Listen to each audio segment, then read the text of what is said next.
strongest doesn't make you powerful. It makes you unreachable. There's a moment in Jujutsu Kaisen where Satoru Gojo stands in the middle of a fight, completely untouchable. Everything slows down. Attacks don't land. No one can even get close. And Gojo just stands there, almost bored. Not because the fight is easy, but because no one there exists on his level. It looks like dominance, but if you watch closely, feels like distance. That's the part most people miss about Gojo. He isn't just strong, he's separated from his enemies, from his allies, from everyone. And that separation isn't just physical, it's psychological, because when someone rises far enough above everyone else, something strange happens. The normal rules of connection stop working. Connection is built on shared struggle, on mutual understanding, on feeling like you're figuring things out together. But Gojo, he has nothing left to figure out, at least not in the way others do. And when that happens, people stop being equals. They become students, observers, people who rely on you, all meaningful roles, but none of them are reciprocal.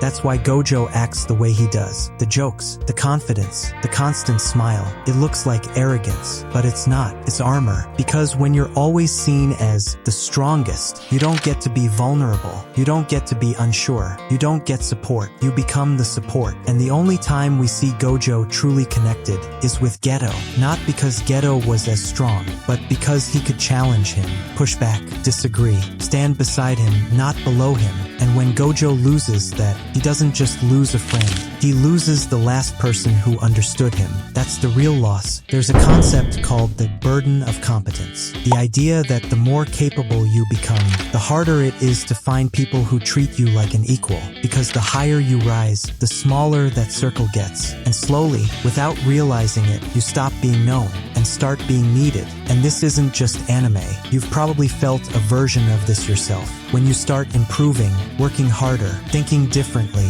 outgrowing your old habits, things change. Conversations feel different. People relate to you less. Connections start to weaken. Not because you're better, but because you're different. You can't go back to who you were, but you haven't found people who match who you're becoming. So you do what Gojo does. You smile. You adapt. You carry it quietly. From the outside, it looks like confidence, but inside, it's just adjustment. Now here's the part most people get wrong. They see this distance and think it's a problem, something to fix, something to avoid, but it's not. It's a side effect of growth. So instead of trying to eliminate it, you learn how to handle it. First, stop expecting everyone to understand you. They won't, and they don't have to. Second, don't confuse isolation with superiority. Being ahead in one area doesn't make you complete. It just means your environment hasn't caught up yet. And third, don't just grow upward. Grow sideways. Gojo didn't just stay the strongest. He started teaching, building others, creating people who could one day stand beside him.